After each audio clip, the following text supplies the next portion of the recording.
নমস্কাৰ মই নৱজিতে বিশেষ ভিডিও লৈ আহিছো আপোনালোকে নিশ্চয় জানে যে 974 গৰাকী কন্টেক্সুৱেল ষ্টেট পুলৰ শিক্ষক আছিল তেওঁলোকৰ যেটো আন্তঃজিলাৰ পাৰস্পৰিক বদলীকৰণ যেটো প্ৰক্ৰিয়া এই প্ৰক্ৰিয়াটো তেওঁলোকৰ খুব সোনকালে আৰম্ভ হ'ব আজি সমগ্ৰ শিক্ষা অসমে এটা বিশেষ বাৰ্তা প্ৰেৰণ কৰিছে আপোনালোকে স্ক্ৰিনত দেখি আছে ইয়াত কোৱা হৈছে যে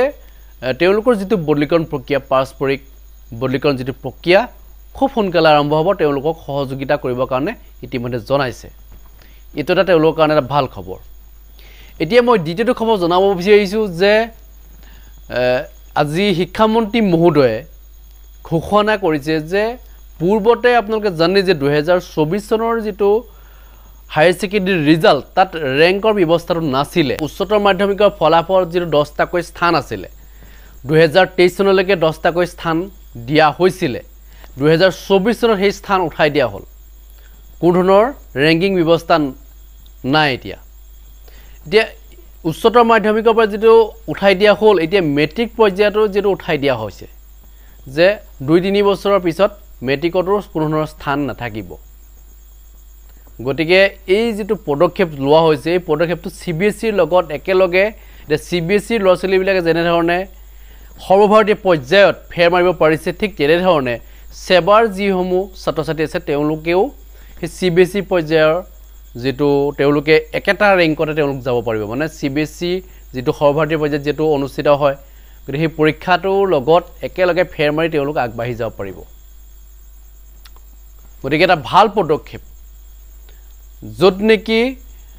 কোনো ডিভিজন নাথাকিব কেবল থাকিব হয়তো গ্ৰেড সিস্টেম যেনেকৈ সিবিএসই গ্ৰেড সিস্টেমত যেটো দিয়া হয় ঠিক তেনে ধৰণে সেবাটো গ্ৰেড সিস্টেম কৰা হ'ব আৰু এই প্ৰচেষ্টাৰ যোগেদি যিসমূহ ছাত্ৰ-ছাত্ৰী আছে তেওঁলোকে কিছু উপকৃত হ'ব পাৰিব আৰু এই প্ৰচেষ্টাৰ যোগেদি চৰকাৰী যিসমূহ বিদ্যালয় আছে তেওঁলোক কিছু উপকৃত হ'ব এই কাৰণে উপকৃত হ'ব কাৰণ আজি তাৰিখত প্ৰাইভেট শিক্ষানুষ্ঠানসমূহ যেটো গঢ়লৈ উঠিছে আপোনালোকে জানে যে আজি তাৰিখত গাঁৱে গাঁৱে প্ৰাইভেট শিক্ষানুষ্ঠান গঢ়লৈ উঠিছে গতিকে প্ৰাইভেট শিক্ষানুষ্ঠানসমূহ গঢ়লৈ উঠাৰ কাৰণে চৰকাৰী বিদ্যালয়সমূহ প্ৰায় বন্ধ হৈ গুচি গৈছে যত নেকি এটা কম্পিটিশন নামি গৈছিল যে ৰিজাল্টক লৈ পেলাই যে মোৰ ল'ৰাটো স্থান পাবই লাগিব গতিকে আমুখন বিদ্যালয়ত পঢ়াটো ভাল তাত স্থান লাভ কৰে তাত 10টা স্থানৰ ভিতৰত যিকোনোটা স্থানত নামটো থাকে বুলি ইতিমধ্যে জানে সেইকাৰণে সেইখন বিদ্যালয়ত কি কৰা হৈছিল এডমিশন দিয়া হৈছিল মই কোনো এখন স্কুলৰ নাম লব বিচৰা নাই কিন্তু মই এক্সাম্পল হিচাপে আপোনালোকক জনাব বিচাৰিছো যে ৰামানুজনখনৰ কথা ক'ব বিচাৰিছো যে ৰামানুজন জুনিয়ৰ কলেজৰ যেটো আপোনালোকে জানে যে প্ৰায় স্থান লাভ কৰে 10টাৰ স্থানৰ ভিতৰত যিকোনোটা স্থানৰ ৰামানুজন জুনিয়ৰ কলেজ থাকেই গতিকে এই যেটো স্থান লাভ কৰাৰ যেটো প্ৰচেষ্টাটো প্ৰত্যেকখন কলেজৰ কাৰণে বেলেগ বেলেগ আছিল মানে তেওঁলোকে কিবা এটা প্ৰচেষ্টাৰ যোগেদি স্থানসমূহ দখল কৰে গতিকে এই যেটো প্ৰচেষ্টা আছিল যাৰ ফলত কিছুমান মানে ওচৰতে ধক কোনোবাখন স্কুল হক তাত স্থান লাভ কৰা নাই কিন্তু সেইখন স্কুলত কোনো এডমিশন দিব বিচৰা নাই যদিও তাত এজন ভাল শিক্ষক আছিল যদিও তাত ভালেই পঢ়ায় কিন্তু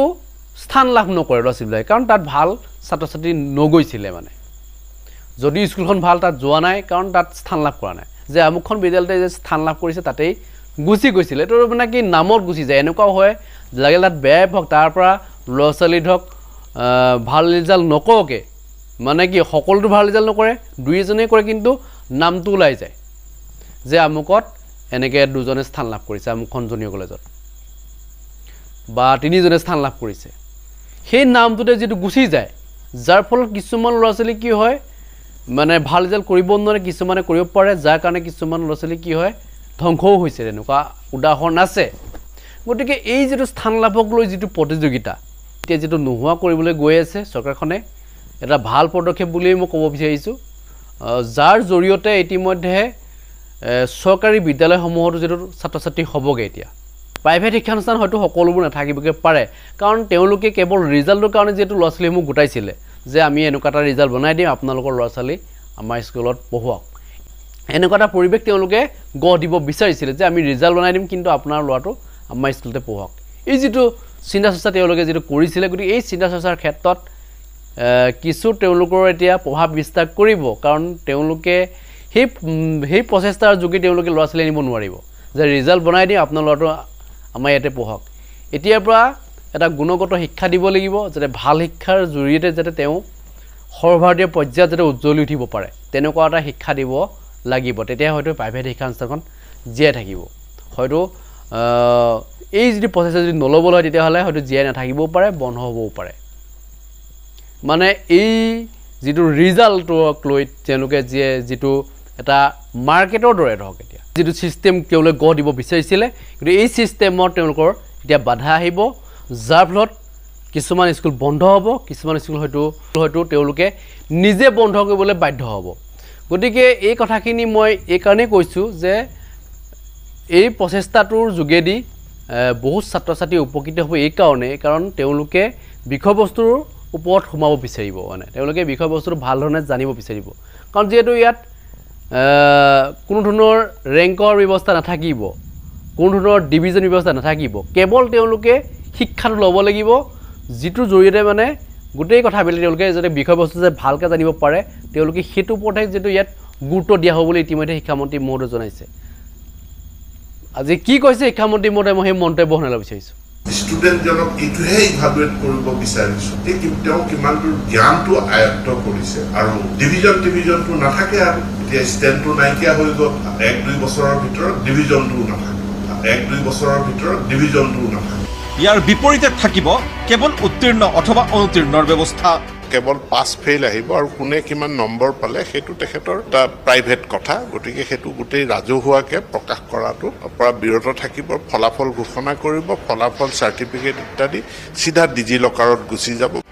লগতে এতিয়াৰে পৰা সলনি হ'ব সেৱাৰ দ্বাৰা পৰিচালিত মেট্ৰিকৰ প্ৰশ্নকাকত প্ৰস্তুতৰ পদ্ধতি প্ৰশিক্ষণ কাৰ্যসূচীতেই এই সন্দৰ্ভত আভাস প্ৰদান কৰে শিক্ষামন্ত্ৰীগৰাকীয়ে যদি ছাত্ৰ ছাত্ৰীক শিকোৱা হয় এতিয়াৰ পৰা যে এই প্ৰশ্নটো নাহে কিন্তু এই ধৰণৰ প্ৰশ্ন চেম প্ৰশ্ন নাহে চিমিলাৰ প্ৰশ্ন প্ৰশ্নটো বুজিব লাগিব আৰু উত্তৰটো প্ৰস্তাৱ কৰিব লাগিব কেৱল সেয়াই নহয় প্ৰচলিত শিক্ষা ব্যৱস্থাৰ পৰা ৰাজ্যৰ শিক্ষক সমাজক NEPৰ আধাৰত নলেজ বেছড শিক্ষা প্ৰদানৰ বাবে উৎসাহিত কৰা হেতু সেৱাই গ্ৰহণ কৰিছে প্ৰয়োজনীয় পদক্ষেপ এই পদক্ষেপ গ্ৰহণৰ কাৰণ ব্যাখ্যা কৰিলে সেৱাৰ অধ্যক্ষ RC জৈনে তেওঁলোকৰ লগত ফেৰ মাৰিবলৈ হ'লে CBSE কেনেকৈ পঢ়ায় ICSE কেনেকৈ পঢ়ায় ঠিক সেইধৰণে সেৱাটো পঢ়াব লাগিব আৰু সেইটো আমি কেনেকৈ বাধ্যতামূলক কৰিম সেইটো বাধ্যতামূলক কৰিবলৈ হ'লে প্ৰশ্ন কাকতসমূহ CBSE পেটাৰ্ণত ICSE পেটাৰ্ণত হ'ব লাগিব তেতিয়াহে আমাৰ শিক্ষাগুৰুসকলে সেই পেটাৰ্ণৰ ফালে যাব নহ'লে গতানুগতিকভাৱে পঢ়াই থাকিব গতানুগতিকভাৱে থাকিব আৰু আমি পিছ কৰি গৈ থাকিম আৰু এই প্ৰক্ৰিয়া অনুসৰিয়েই চলিত শিক্ষাবৰ্ষৰ মেট্ৰিকৰ বাবে সেৱাই নিৰ্দিষ্ট প্ৰক্ৰিয়াৰে যুগুত কৰিব প্ৰশ্নকাকত যি প্ৰশ্নকাকতত থাকিব ইতিপূৰ্বেই সম্পন্ন হৈ যোৱা পৰীক্ষাৰ প্ৰশ্নও ইণ্টাৰনেল এক্সামত যিমান কুৱেশ্যন পেপাৰ কাটে এইবিলাকত কেনেধৰণে কাটি কাৰণ ফাইনেলত তেনেধৰণেহে কুৱেশ্যন পেপাৰ আহে এইবাৰৰ কুৱেশ্যন পেপাৰৰ পেটাৰ্ণ কেনেকুৱা হ'ব এইটো অলৰেডি আমি ৱেবছাইটত সব ছাবজেক্টৰ দিয়া হৈ গ'ল all topics must B included